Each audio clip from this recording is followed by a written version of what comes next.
Hello everyone, welcome to the English grammar and vocabulary. आज के इस वीडियो लेक्चर में मैं एक छोटा सा प्रयास करने जा रहा हूँ।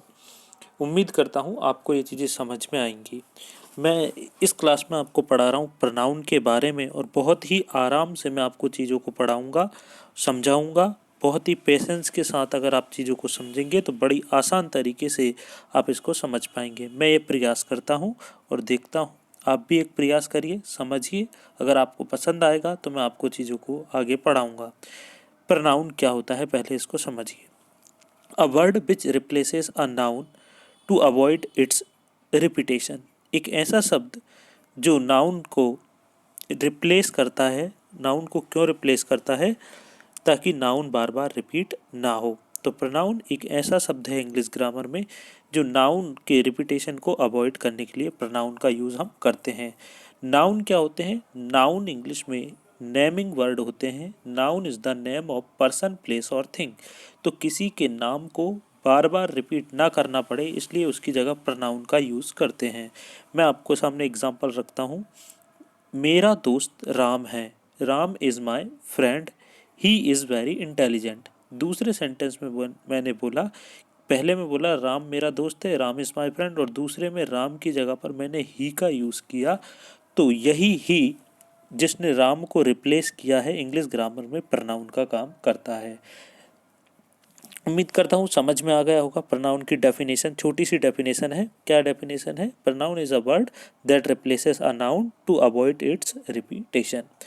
अब प्रोनाउन को पढ़ने से पहले हमें टाइप्स ऑफ प्रोनाउन के बारे में जानकारी होनी चाहिए कि प्रोनाउन होते कितने प्रकार के हैं, इसका दायरा कितना है। अगर आप उस चीज़ को समझ लेंगे तो आपको पता चल जाएगा कि हमें पढ़ना क्या क्या है। आइए ज़रा बड़े ही आसान तरीके से उसको समझने की कोशिश करते हैं। ये देखिए, ये है आपके सामने types of pronoun. Total 9 types लिखे हुए हैं। अलग अलग बुकों में अलग अलग टाइप हो सकते हैं। कहीं पर 11 मिल सकते हैं, कहीं पर 9 मिल सकते हैं, कहीं पर 10। उससे आपको परेशान नहीं होना है। अभी टाइप्स ऑफ प्रोनाउन में 9 टाइप ऑफ प्रोनाउन की हम बात कर रहे हैं, 9 टाइप्स। पहला देखिए आपके सामने, पर्सनल प्रोनाउन। कौन सा pronoun? Personal pronoun. Personal pronoun क्या होते हैं? पर्सनल का मतलब आप समझते ही है, हमारा खुद का, मतलब कि व्यक्तिवाचक। मैं अपने आप का नाम लेकर तो बोलता नहीं हूँ हमेशा। मैं अपने आप को क्या बोलता हूँ? हिंदी में मैं, और इंग्लिश में क्या बोलता हूँ? आई बोलता हूँ। अगर मेरे सामने कोई इंसान खड़ा है, मुझसे बात कर रहा है, तो मैं उसका नाम लेकर बोलूँगा क्या? नहीं, कभी नहीं। मैं उसको बोलता हूँ तुम या आप। इंग्लिश में मैं उसको क्या बोलता हूँ? यू।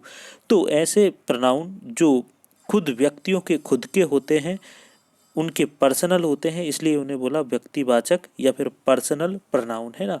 ये पर्सनल प्रोनाउन कौन कौन से होते हैं आइए ज़रा मैं आपको बता देता हूँ थोड़ा सा। पर्सनल प्रोनाउन होते हैं आपके सामने। पहला होता है आई। दूसरा, अगर मैं आपसे बात कर रहा हूँ तो यू।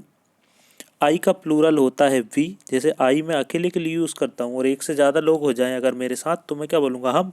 तो आई का प्लूरल क्या हुआ? वी। यू का सिंगुलर और प्लूरल यू ही होता है। आगे बढ़ते हैं। ही, सी, इट या फिर दे। ये आपके कौन से प्रोनाउन है? Personal pronoun. तो अभी टाइप्स से को लेकर आपको परेशान नहीं होना है। अभी सिर्फ आपको इतना याद रखना है, पर्सनल प्रोनाउन किसी व्यक्ति के खुद के होते हैं। अगर आप अब इसी के टाइप अभी से याद करने लग जाएंगे तो फिर टाइप ऑफ प्रोनाउन याद नहीं रहेगा, फिर इसमें उलझ जाएंगे आप। तो अभी सिर्फ और सिर्फ हमें याद रखना है, पर्सनल प्रोनाउन व्यक्ति के खुद के प्रोनाउन को पर्सनल प्रोनाउन बोलते हैं। रिफ्लेक्सिव प्रोनाउन को थोड़ी देर के लिए छोड़िए और आइए थर्ड नंबर पर आपके सामने डेमोन्स्ट्रेटिव प्रोनाउन। कौन सा प्रोनाउन? डेमोन्स्ट्रेटिव। डेमोन्स्ट्रेट का मतलब होता है संकेतवाचक। डेमोन्स्ट्रेटिव, जैसे क्लास में भी आप जाते हैं पहली बार बैठने तो डेमो लेते हैं आप। डेमो का ही फुल फॉर्म डेमोन्स्ट्रेटिव प्रोनाउन होता है। जब किसी चीज़ की तरफ, जब किसी वस्तु की तरफ आप इशारा करके कुछ भी बताते हैं, तभी उसी चीज़ को बोलते हैं डेमो देना या शो करना। तो ये 4 प्रकार के हो सकते हैं। कौन कौन से? देखिए, मान लीजिए कोई ये वस्तु आपके सामने रखी हुई है, कोई ये थिंग है। अगर मैं इसके पास खड़ा हुआ हूँ तो मैं बोलूँगा दिस, यह। अगर मैं इसके दूर खड़ा हुआ हूँ तो मैं क्या, इसी को क्या बोलूँगा? वह। तो दिस मतलब यह, दैट मतलब वह।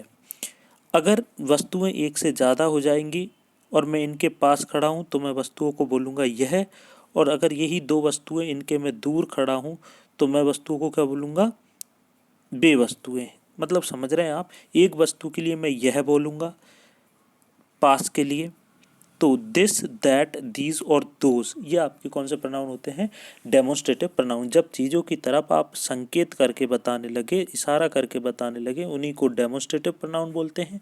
ये संख्या में 4 होते हैं। कौन कौन से, दिस दैट दीज दोज।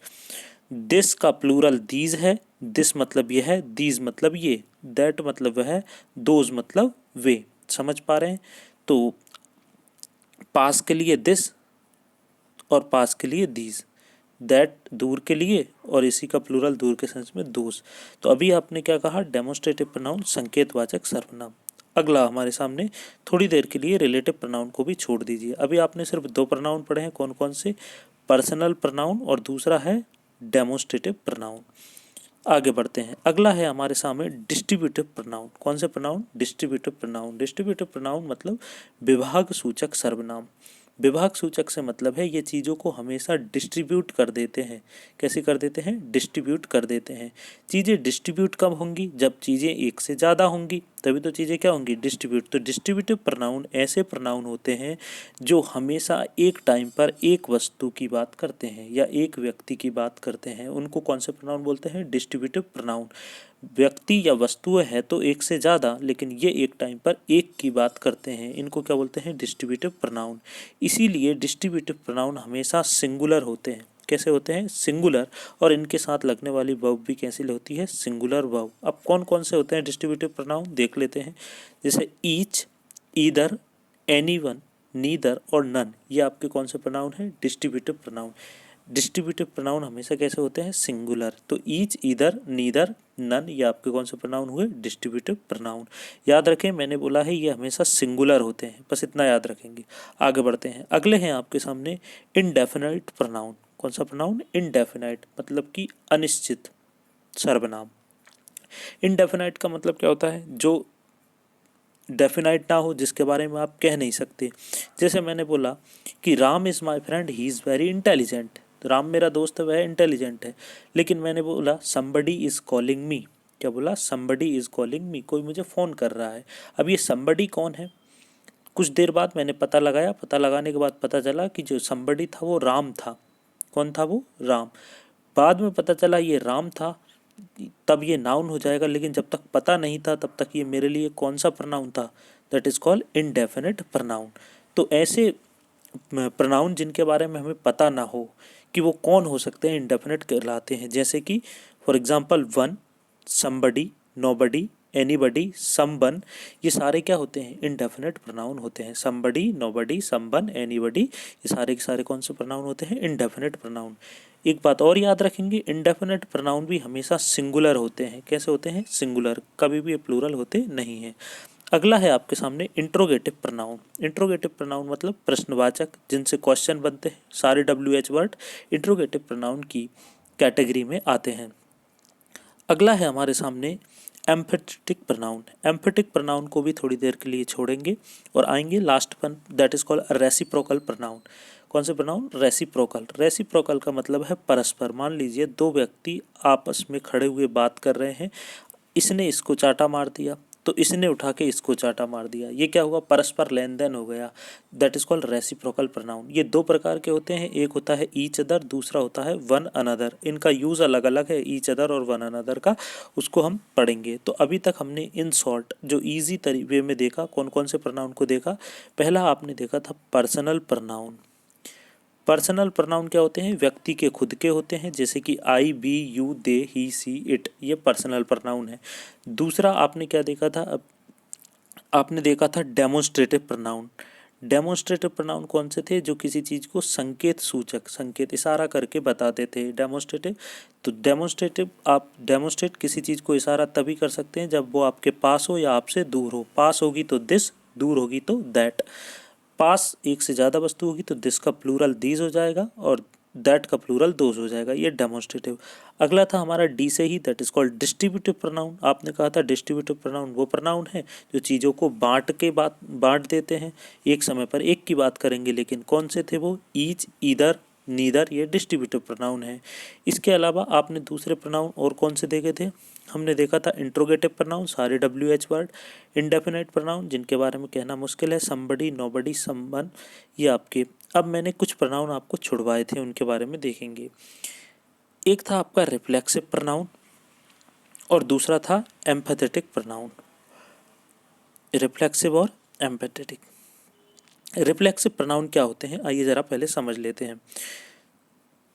ये यहाँ पर लिखा हुआ है रिफ्लेक्सिव प्रोनाउन। रिफ्लेक्सिव का मतलब क्या होता है जी? मान लीजिए ये दीवार आपके सामने है, आप इस पर एक बॉल फेंकेंगे तो यहाँ से टकराएगी और वापस आपके पास ही ये आ जाएगी, तो ये क्या हुआ? रिफ्लेक्शन हुआ। या फिर फॉर एग्जांपल यहाँ पर मिरर लगा हुआ है, अगर आप मिरर में अपनी शक्ल देखते हैं तो वापस से वो आपको दिखती है, हाँ या ना? तो रिफ्लेक्शन का मतलब होता है जब कोई चीज़ आपसे चलकर आपके ही ऊपर आ जाएगी, उसी को क्या बोलते हैं आप? रिफ्लेक्सिव प्रोनाउन का यूज़ करेंगे, रिफ्लेक्सिव यूज़ होता है, ठीक है। फॉर एग्जांपल अब आप समझिए रिफ्लेक्सिव प्रोनाउन क्या है।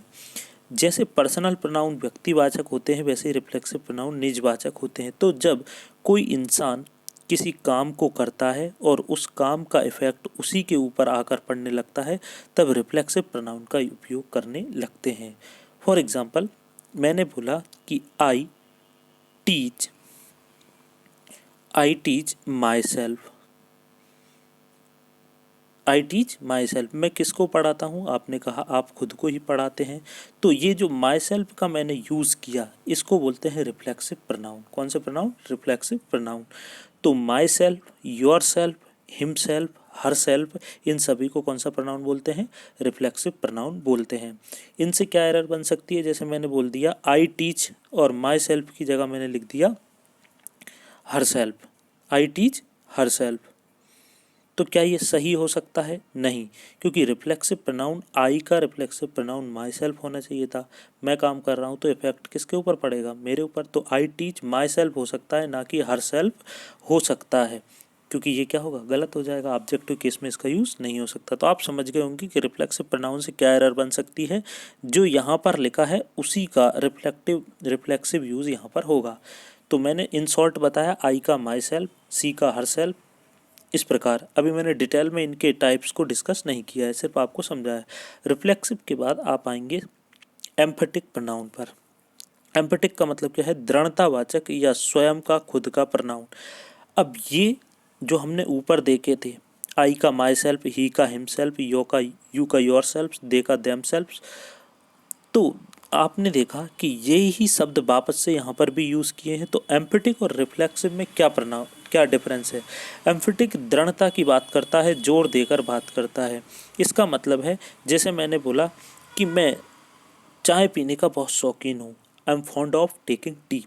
तो मैंने कहा जी, आपने मेरे को चाय ऑफ़र की, तो मैंने आपको आंसर दिया मैं खुद ही चाय बनाता हूँ। क्या बोला मैंने? मैं खुद ही चाय बनाता हूँ, तो ही मैं पीता हूँ। तो मैंने बोला my self make tea, I my self make tea. दोनों एग्जाम्पल में फ़र्क देखिए आप। एक मैंने बोला था आई टीच माई सेल्फ, दोनों में क्या फ़र्क है? एक में माई सेल्फ मैंने आई के जस्ट बाद यूज़ किया है, जबकि दूसरे में माई सेल्फ टीच के बाद यूज़ किया है। इसका क्या मतलब है? अगर वर्ब के बाद मैंने इस प्रोनाउन का यूज़ किया, किसके बाद? वर्ब के बाद। तो जब मैं वर्ब के बाद यूज़ कर रहा हूँ, इसका मतलब काम का इफेक्ट मेरे ऊपर पड़ रहा है, काम मुझसे शुरू हुआ और मेरे ऊपर पड़ रहा है, दैट इज़ कॉल्ड रिफ्लेक्ट हो रहा है। जबकि पहले वाले में मैंने आई माई सेल्फ मेक टी लिखा है, मतलब कि मैं खुद ही चाय बनाता हूँ, इसका मतलब मैं अपने ही ऊपर जोर देने का काम कर रहा हूँ। तो जब यही शब्द सब्जेक्ट के जस्ट बाद यूज़ हो जाएंगे तो एम्फेटिक प्रोनाउन कहलाएंगे। सब्जेक्ट के जस्ट बाद यूज होने पर कौन से प्रोनाउन कहलाएंगे? ये एम्फेटिक प्रोनाउन कहलाएंगे। और अगर यही शब्द वर्ब के बाद यूज़ होते हैं तो कौन से प्रोनाउन कहलाएंगे? रिफ्लेक्सिव प्रोनाउन कहलाएंगे। अब आप दोनों के बीच का डिफरेंस समझ गए होंगे। एक बार और रिपीट कर रहा हूँ, अगर ये शब्द सब्जेक्ट के जस्ट बाद यूज़ होते हैं तो जोर देने का काम करेंगे खुद के ऊपर ही, इसलिए ये एम्फेटिक प्रोनाउन कहलाएंगे। और यही शब्द वर्ब के बाद यूज़ होंगे तो ये दिखाएंगे कि काम जो कर रहा है उसी के ऊपर हो रहा है, तब ये रिफ्लेक्सिव प्रोनाउन कहलाएंगे। जब आप इनके बारे में डिटेल में हम आगे पढ़ेंगे तो और भी आपको आसान लगेगा, अभी बस इतना आप समझ कर चलेंगे। तो अब हमारा, मैंने आपको रिलेटिव प्रोनाउन के बारे में बिल्कुल नहीं बताया और यहाँ पर मैं बताऊँगा भी नहीं, क्योंकि ये काफ़ी डिटेल में और अच्छे से आपको समझना पड़ेगा। तो उम्मीद करता हूँ टाइप्स ऑफ प्रोनाउन आपके अंदर क्लियर हो गया होगा। अब मैं आपके सामने लेके चलता हूँ आपको पर्सनल प्रोनाउन पर। आज की क्लास में सिर्फ और सिर्फ हम पर्सनल प्रोनाउन के बारे में बात करेंगे, और पर्सनल प्रोनाउन आपको अगर समझ में आ गया तो काफ़ी सारी चीज़ें आपको समझ में आ जाएंगी। Personal pronoun related related to a person, किसी व्यक्ति विशेष से जो संबंधित होते हैं वो कौन क्या कहलाते हैं? पर्सनल प्रोनाउन कहलाते हैं। आइए जरा देख लेते हैं। पर्सनल प्रोनाउन ये रहे आपके सामने, ये जो लिखे हैं वही पर्सनल प्रोनाउन है। आइए काउंट कर लेते हैं कितने हैं। 1 2 3 4 5 6 7, 7 आपके सामने पर्सनल प्रोनाउन होते हैं। याद रहे, एग्ज़ाम पॉइंट ऑफ व्यू से आपका रिलेटिव और पर्सनल प्रोनाउन बहुत ज़्यादा इंपॉर्टेंट है। ग्रामर की समझ के लिए भी पर्सनल प्रोनाउन बहुत ज़्यादा इंपॉर्टेंट है, not only for pronoun chapter. अगर आपको ग्रामर की समझ है तो पर्सनल प्रोनाउन की समझ होनी चाहिए। आइए शुरुआत करते हैं। अभी सब्जेक्टिव पजेसिव ये क्या है, इस पर ध्यान मत दीजिए, सिर्फ आप पर्सनल प्रोनाउन की बात करेंगे। आई से बना, आई मतलब मैं होता है, बी मतलब हम, यू मतलब तुम, ही मतलब वह बॉय के लिए, सी मतलब वह गर्ल के लिए, इट मतलब यह एनिमल और नॉन लिविंग थिंग के लिए, और दे जो है वो आपका वे होता है, ये इट का प्लूरल है। अब आइए समझना शुरू कर देते हैं। आई के बारे में आप सभी जानते हैं। आई, और अगर मैं बात करूं, ये है सब्जेक्टिव केस और ये लिखा हुआ है ऑब्जेक्टिव केस। पर्सनल प्रोनाउन के केसेस को समझना बहुत ज़्यादा इम्पोर्टेंट होता है। तो पहले हम देख लेते हैं। देखिए, आई जो है वो इंग्लिश ग्रामर में सिंगुलर है। कैसा है? सिंगुलर है। और आई का जो प्लूरल है वो वी होता है। आई मतलब मैं और वी मतलब हम। आई और बी को इंग्लिश ग्रामर में फर्स्ट पर्सन कहा गया है। कौन सा पर्सन? First person. बस इतना याद रखेंगे। क्यों कहा गया है? कि जब कोई, मान लीजिए दो व्यक्ति आपस में बात कर रहे हैं, कि कोई दो व्यक्ति हैं, जब कोई दो व्यक्ति आपस में बात कर रहे हैं, उनमें से एक मैं हूँ और दूसरे आप हैं, तो मैं हूँ पहला पर्सन जो बातचीत को स्टार्ट कर रहा है, तो मैं अपने आप को मैं बोलूँगा, और आपको क्या बोलूँगा मैं? तुम या आप। और जब आप किसी बात को बोलेंगे तो आप अपने आप को मैं बोलने लगेंगे, और सामने वाले जो मैं हूँ उसे आप या तुम बोलने लगेंगे। आप बात को समझ रहे होंगे मैं क्या बोल रहा हूँ। तो पहला जो कन्वर्सेशन, बातचीत स्टार्ट होती है वो मुझसे खुद से स्टार्ट होती है।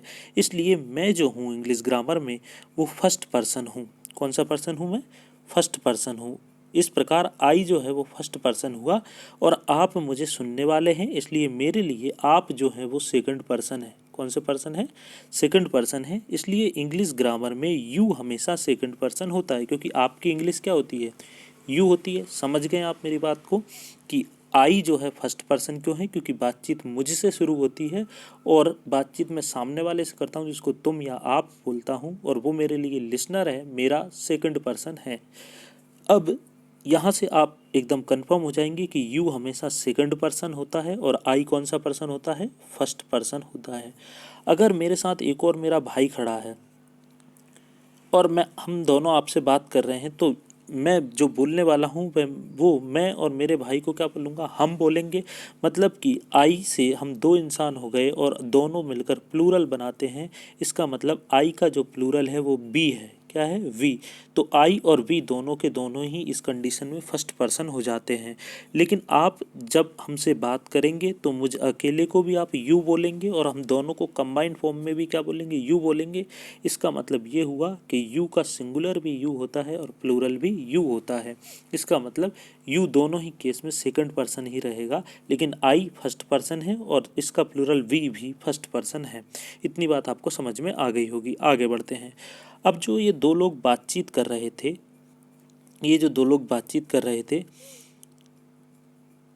ये किन्हीं और लोगों के बारे में बातचीत कर सकते हैं। एक आप हैं और एक मैं हूँ। हम दोनों आपस में बात कर रहे हैं, और मान लीजिए किसी थर्ड पर्सन या थर्ड तीसरी चीज़ के बारे में बात कर रहे हैं। तो आई, हम बात कर रहे हैं तो आई मतलब कि मैं, और आई का प्लूरल वी फर्स्ट पर्सन है। आपसे बात कर रहा हूँ इसलिए आप यू सेकंड पर्सन है, और बची हुई सारे सब्जेक्ट कौन से पर्सन हो जाते हैं? आपने कहा सारे के सारे थर्ड पर्सन हो जाएंगे। तो अब आइए ज़रा बात को समझते हैं। ये जो 7 प्रनाउन होते हैं, इनमें जो 7 आपके पर्सनल प्रनाउन हैं, इनमें कुछ फर्स्ट पर्सन है, कुछ सेकंड पर्सन है और कुछ थर्ड पर्सन है।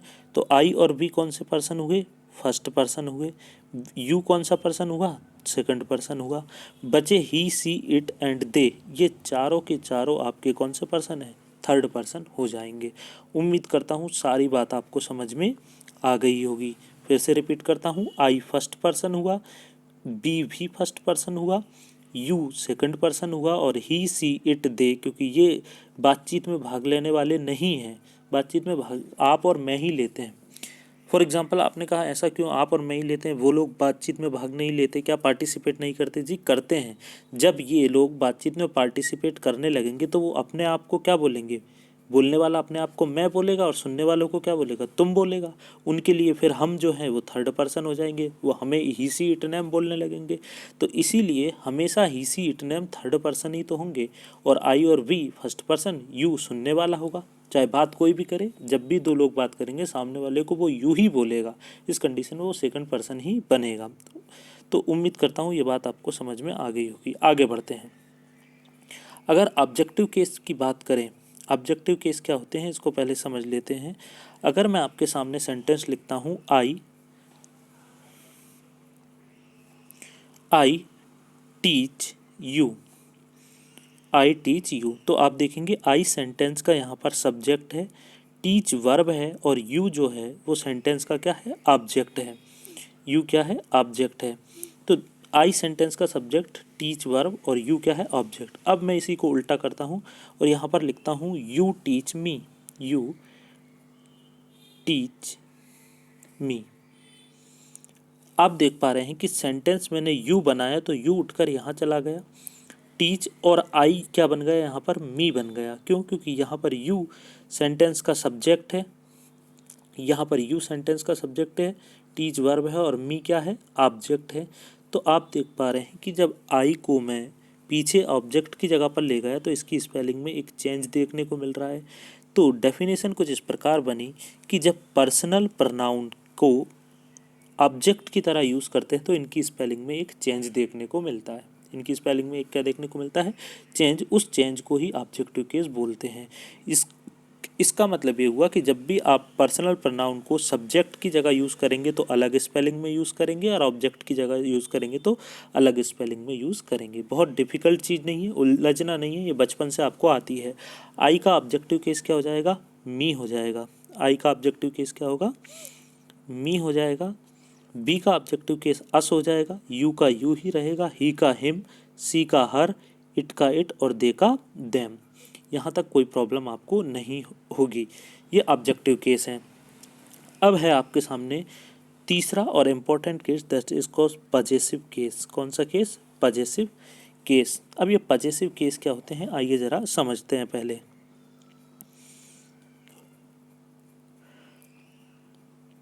पजेसिव केस हमेशा अधिकार को दिखाते हैं। किसको दिखाते हैं? अधिकार को। इन्हीं के देखिए, जैसे मैं, आई का मतलब क्या है? मैं, और आई से बना मेरा, जैसे मैं हूँ तो मेरा, आप है तो आपका, वह है तो उसका, गर्ल सी है तो उसका, यह है तो इसका और दे है तो उनका। तो जो का, की, के पजेशन को दिखाते हैं, मतलब अधिकार को दिखाते हैं, उसी को इंग्लिश में पजेसिव केस बोलते हैं। कौन सा केस बोलते हैं? पजेसिव केस बोलते हैं। तो आई का क्या बनेगा? माय, बी का क्या बनेगा? आर, यू का क्या बनेगा? योर, ई का हिज, सी का आर, इट का इट्स और दे का देयर। इनके बारे में सिर्फ हमें एक चीज़ याद रखनी है कि पजेसिव केस के बाद हमेशा एक नाउन आता है। क्या आता है? नाउन आता है। क्यों आता है? क्योंकि पजेसिव केस मतलब अधिकार को दिखाते हैं और अधिकार किसी इंसान का किसी वस्तु के ऊपर होता है, हाँ या ना? तो आपने कहा कि यह मेरा है, क्या बोला आपने? माय मतलब मेरा, आपने बोल दिया यह मेरा है, तो आपका लिसनर कंफ्यूज हो जाएगा। यह आपका है तो क्या है? आपको उस चीज़ का नाम बोलना पड़ेगा, वस्तु का नाम बोलना पड़ेगा। इसलिए, और वस्तुओं के नाम को इंग्लिश में बोलते हैं नाउन, इसीलिए बोला इनके बाद एक नाउन का आना कंपलसरी होता है। तो माय, मैंने बोला this is my pen, this is my, यहाँ पर सेंटेंस खत्म कर दिया तो गलत हो जाएगा। This is my pen, this is our pen, this is your pen, this is his pen, her pen, it pen और देयर पेन।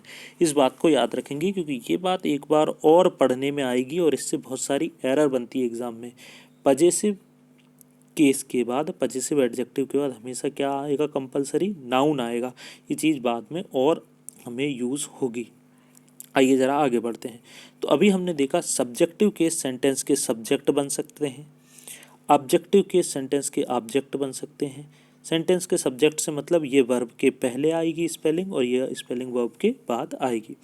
आइए आगे बढ़ते हैं और इनसे रिलेटेड कुछ क्वेश्चन करने की कोशिश करते हैं। देखिए पहला sentence, me think that him is right. Sentence है आपके सामने। Ram called I.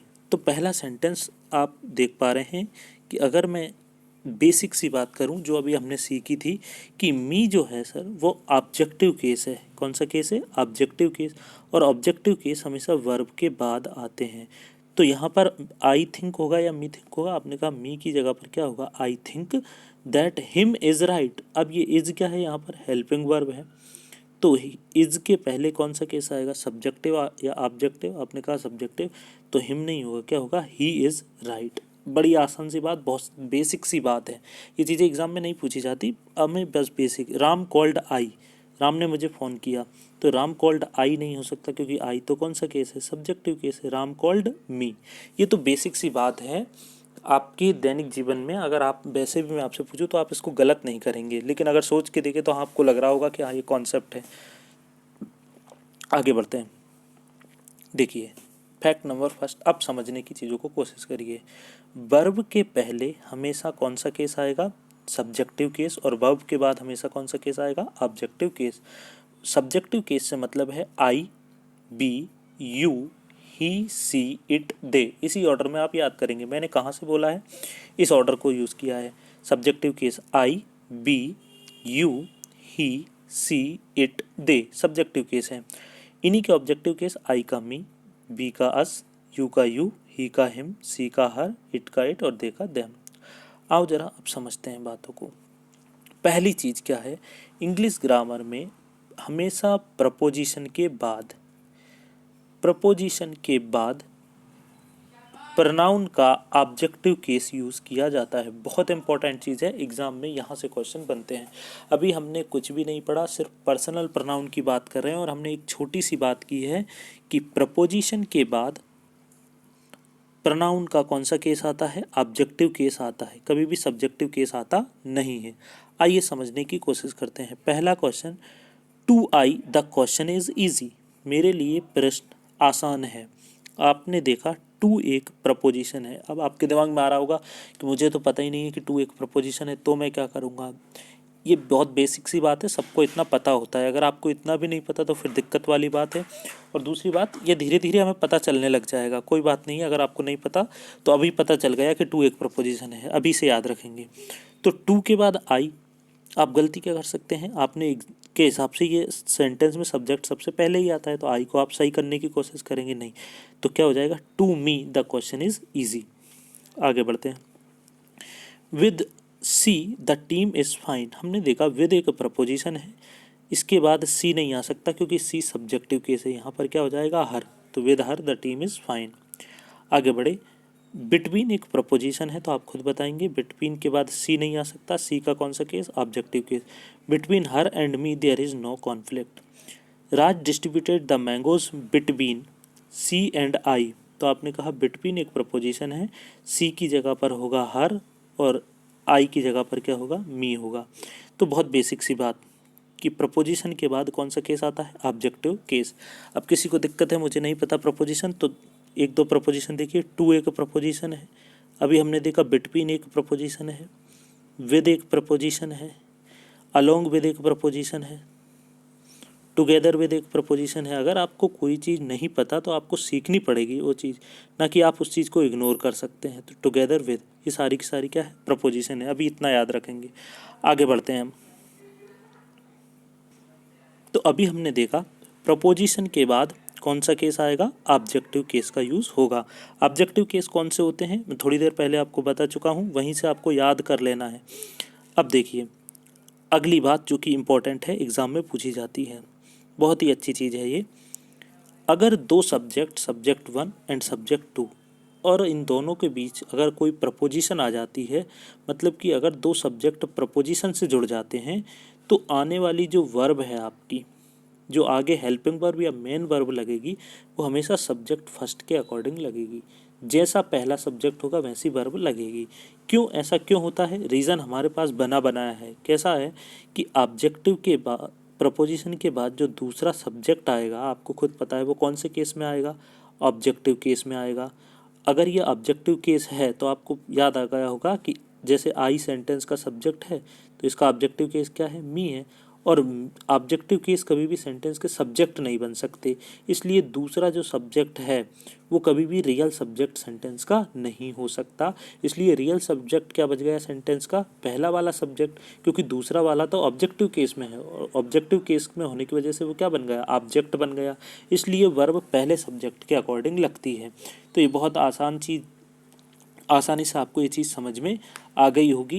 ये बहुत क्वेश्चन अब आपको काफ़ी देखने को मिलेंगे। कभी कभी आप गलती कर देते हैं, दो सब्जेक्ट होते हैं, आपको लग जाता है सब्जेक्ट प्लूरल है पर वर्ब प्लूरल लगा दी। आइए ज़रा एग्जांपल से क्लियर करता हूँ आपके सामने।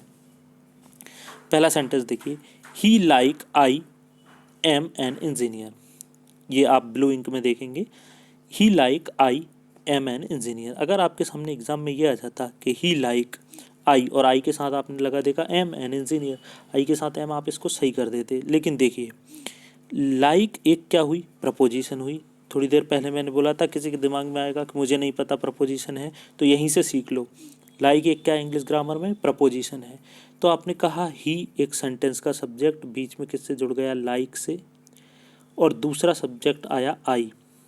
तो पहली गलती तो क्या हुई, पहली गलती हुई कि जब दो सब्जेक्ट प्रपोजिशन से जुड़ रहे हैं तो जो ये जो है वो ऑब्जेक्टिव केस में आएगा, आई नहीं आ सकता, यहाँ पर क्या आएगा, मी आएगा। तो ही लाइक मी। अब जब यहाँ पर मी हो गया तो आई के साथ एम लगता है, ये तो सब्जेक्ट बचा नहीं। सब्जेक्ट पहला क्या है, ही के अकॉर्डिंग यहाँ पर क्या लग जाएगा, इज लग जाएगा। तो he like me is an engineer, वह मेरे ही तरह ही एक क्या है, इंजीनियर है। थोड़ी सी चीज़ें आपके लिए डिफ़िकल्ट हो सकती है, लेकिन जब तक आप चीज़ों को समझेंगे नहीं, आपके लिए कुछ भी आसान नहीं होगा। इस बार समझ लेंगे तो नेक्स्ट टाइम सब कुछ आसान हो जाएगा, और अगर नहीं समझेंगे तो यही चीज़ें हमेशा चलेगी। अब मैं आपको बताते चल रहा हूँ प्रपोजिशन, आप सही करते चलें। दे, एक्सेप्ट आया, एक्सेप्ट एक प्रपोजिशन है। क्या है, एक्सेप्ट एक प्रपोजिशन है। तो क्या होगा, आपने कहा प्रपोजिशन के बाद आई नहीं आ सकता, कौन सा केस आएगा, ऑब्जेक्टिव केस आएगा। तो आई का क्या हो जाएगा, मी, और जैसे ही यहाँ पर मी हुआ, आपने कहा ये मी हुआ ऑब्जेक्टिव केस, तो दे के अकॉर्डिंग वर्ब लगेगी। तो दे के साथ क्या लगता है, आर लगता है, क्या लगेगा, दे के साथ आर लगेगा। आगे बढ़े, सी एंड नॉट, एंड नॉट यहाँ पर एक प्रपोजिशन है। तो आपने कहा प्रपोजिशन के बाद सब्जेक्टिव केस नहीं आएगा, कौन सा केस, ऑब्जेक्टिव। आई को हमें मी करना पड़ेगा, और इसके अकॉर्डिंग अब हेल्पिंग वर्ब नहीं लगेगी। सी के साथ क्या लगेगा, हैज़ मेड अ मिस्टेक। तो she and not me has made a mistake. इसका मतलब क्या है कि उसने, मैंने नहीं, उसने गलती की है। You but he is going there. अब देखिए ये सेंटेंस आपके सामने आएगा तो आप इसको सही कर देंगे, you but he is going there, he के साथ आप इज़ देखेंगे। लेकिन यहाँ पर हमने देखा बट एक प्रपोजिशन है, बट एक क्या है, प्रपोजिशन है, इससे यू और ही को जोड़ा गया है। तो आपने कहा बट के बाद ही नहीं आ सकता, ही सब्जेक्टिव केस है, ही की जगह आपने लिखा हिम। तो you are going there. But का क्या मतलब है, बट का मतलब है वह नहीं, तुम जा रहे हो, वह वहाँ नहीं जा रहा है। तो हमने क्या देखा, अब मैं कुछ प्रपोजिशन आपके सामने, ये देखिए हमने क्या देखा कि प्रपोजिशन के बाद प्रोनाउन का कौन सा केस आता है, ऑब्जेक्टिव केस आता है। और ऑब्जेक्टिव केस आने की वजह से इस केस में जब दो प्रपोजिशन से दो सब्जेक्ट जुड़ जाते हैं तो लगने वाली जो वर्ब है वो पहले सब्जेक्ट के अकॉर्डिंग लगने लगती है, क्योंकि दूसरा सब्जेक्ट जो है वो ऑब्जेक्ट होता है, और ऑब्जेक्ट सेंटेंस का सब्जेक्ट नहीं हो सकता। अब वो प्रपोजिशन कौन कौन सी हैं तो देखिए ज़रा। प्रपोजिशन एक है पॉजिटिव सेंस की, याद करने के लिए बस हमने ऐसे लिखा है। दूसरा नेगेटिव सेंस। देखिए लाइक का मतलब होता है पसंद करना, वैसे तो प्रपोजिशन के सेंस में की तरह होता है, लेकिन समझाने के लिए लाइक का मतलब पसंद करना। जब आप किसी को पसंद करने लगते हैं तो आप उनका साथ भी पसंद करेंगे। तो दूसरी प्रपोजिशन हुई विद, आप कहीं भी जाएंगे उनके साथ जाना पसंद करेंगे, that is called along with. इसका मतलब क्या हुआ, साथ साथ। और टुगेदर विद का मतलब भी क्या होगा, साथ साथ। तो like, with, along with, together with, ये इंग्लिश ग्रामर में क्या है, प्रपोजिशंस हैं। दूसरी और प्रपोजिशन क्या हो सकती है, लाइक का ही अपोजिट हुआ unlike, except and not, but. इन एक्सेप्ट एंड नॉट और बट, इन तीनों का लगभग एक ही मीनिंग होता है, के सिवाय, को छोड़कर, ये मतलब होता है, ठीक है। बट का मतलब लेकिन नहीं होता, यहाँ पर प्रपोजिशन के सेंस में क्या मतलब होगा, को छोड़कर, ठीक है। अब देखिए कुछ आसान सवाल हम देखते हैं और इनसे प्रूफ करते हैं कि कैसे प्रपोजिशन के बाद ऑब्जेक्टिव केस आता है। The Apple of Shimla is tasty. अब देखिए आपने यहाँ पर लिखा द एप्पल्स ऑफ शिमला, क्या यहाँ पर इज लगेगा, नहीं। कोई भी बच्चा भी बोल सकता है कि द एप्पल्स लिखा है तो यहाँ पर क्या होना चाहिए था, आर होना चाहिए था। The apples of Shimla are tasty.